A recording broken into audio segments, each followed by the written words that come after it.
السلام علیکم ورحمۃ اللہ وبرکاتہ نحمدہ ونصلی علی رسولہ الکریم اما بعد۔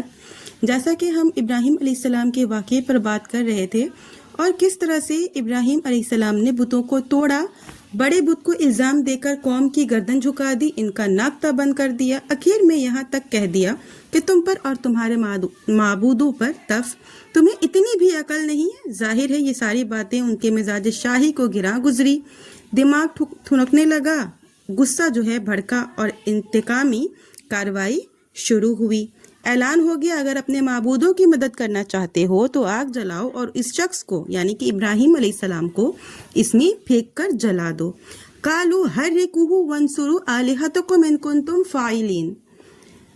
حکم کی تعمیل کی گئی اور آپ کو آگ میں پھینک دیا گیا۔ ابراہیم علیہ السلام کا اللہ پر کامل ایمان اور یقین تھا۔ اللہ نے اپنے بندے ابراہیم کے لیے اپنا قانون بدل دیا۔ حکم ہوا آگ ہمیشہ تیرا کام جلانا ہے، یہ میرا ہی بنایا ہوا قانون ہے، لیکن آج میں ابراہیم کے لیے اپنی سنت بدل رہا ہوں۔ آج تیرا کام جلانا نہیں بلکہ ابراہیم کے لیے گل و گلزار بن جانا۔ قلنا یا نارو کونی بردن و سلامن علی ابراہیم۔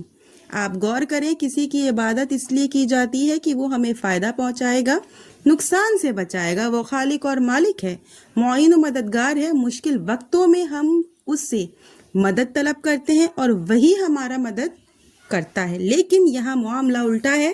معبود اپنے بیچاریوں کی مدد نہیں کر رہا بلکہ معبودوں کی مدد کے لیے لوگوں سے اپیل کی جا رہی ہے کہ اپنے معبودوں کی مدد کے لیے جلدی کرو۔ ابراہیم علیہ السلام نے سب کا ستیہ ناش کر دیا ہے۔ آگ جلاؤ، اسی میں اس کو جلا کر راکھ کر دو۔ اگر آج ایسا نہیں کرو گے تو آئندہ پھر کوئی یہ حرکت کر سکتا ہے۔ اس بادشاہ نے حکم دیا، اس لیے آئندہ اپنے معبودوں کو بچانے کے لیے ابراہیم علیہ السلام کو عبرتناک سزا دینے کی ضرورت ہے۔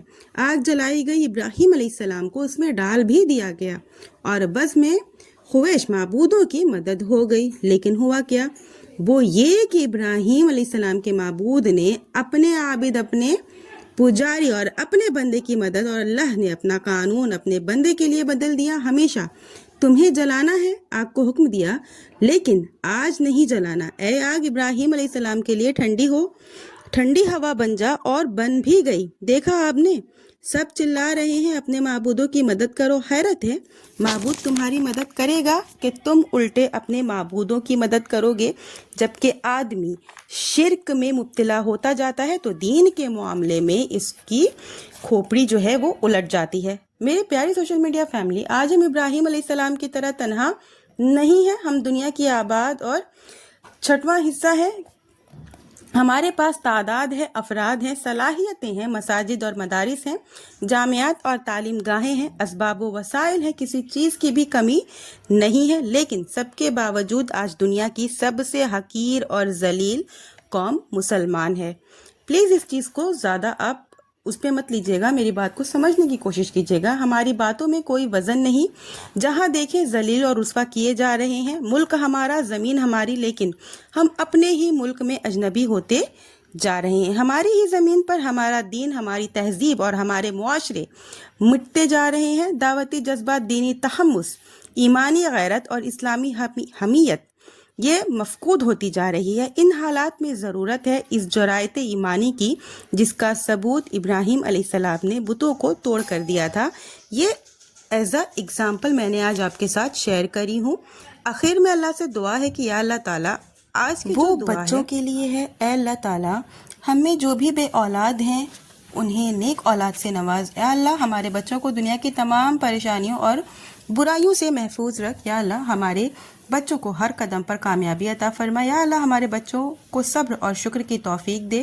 یا اللہ ہمارے بچوں کو ایمان کی دولت عطا فرما۔ ہمارے بچوں کو لمبی اور خوشیوں بھری زندگی عطا فرما۔ اے اللہ ہمارے بچوں کے لیے بہترین بنا ہمیں۔ اے اللہ ہمارے بچوں کو اپنے والدین کا فرما بردار بنا۔ آمین۔ وآخر دعوانا ان الحمدللہ رب العالمین۔ روزانہ اسلامی معلومات سیکھنے کے لیے فالو کریں۔